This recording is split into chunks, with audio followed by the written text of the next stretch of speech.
El mercat laboral cada vegada està pitjor, tret que siguis en Quique Setién i el teu cap sigui en Bartomeu. Així pots estar tranquil·líssim. A mi una vegada me varen fer fora d'una feina perquè havien d'enxufar el fill de l'amo, el que en política se coneix com a via unilateral. Si hagués fet feina per en Duran i Lleida, hagués tingut una tercera via, el que mai hagués arribat a saber quina era. Els casos que me varen fer fora en 5 minuts, una d'ui en tota regla. Despatx unilateral improcedent. Curiós que alguns empresaris, quan senten a xerrar en política de via unilateral o la d'ui, s'escandalitzin, però si són els mateixos que ho practiquen amb els seus treballadors. Quan perds una feina has de passar pel món de les entrevistes laborals, que són com un quarto oscuro perquè mai no saps que t'hi trobaràs. Això sí, menys una bona feina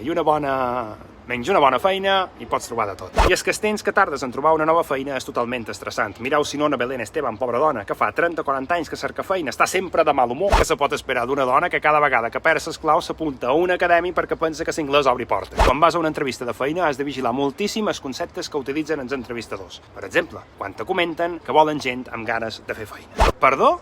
Hi ha algun ganes de treballar? Tothom sap que no, però si dius que sí, ja l'hauràs cagat. Seràs espringat de sa feina. Hauràs acceptat una feina a mitja jornada, és a dir, 12 hores. Però només en cobraràs la meitat, perquè estaràs de prova. I clar, l'empresa no te posarà a prova un mes, com abans, sinó que t'hi posarà tot un any perquè te vol conèixer bé. Que dic jo que un mes és temps més que suficient per conèixer una persona. Que tu el segon dia ja sabràs si fas feina per un explotador quan te demanin que aprofitis el viatge que fas a la cuina per fer els cafès per també passar l'escombra. Però tu ho faràs. Ho faràs perquè vares dir que tenies ganes de fer feina. Jo, de fet, ho vaig fer fins que vaig posar en marxa la teoria de la roba estesa. És que la parella te demani que estenguis la roba i a tu, que no t'agrada gens fer-ho, ho facis tan malament que sempre te caigui una peça per avall. Si és seva, té més bon resultat.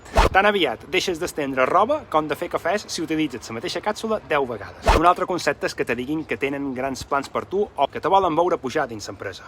No cobraràs més ni tindràs un despatx més gran.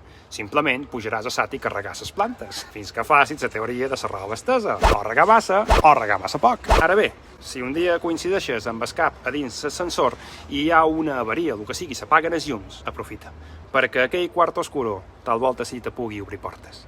Au!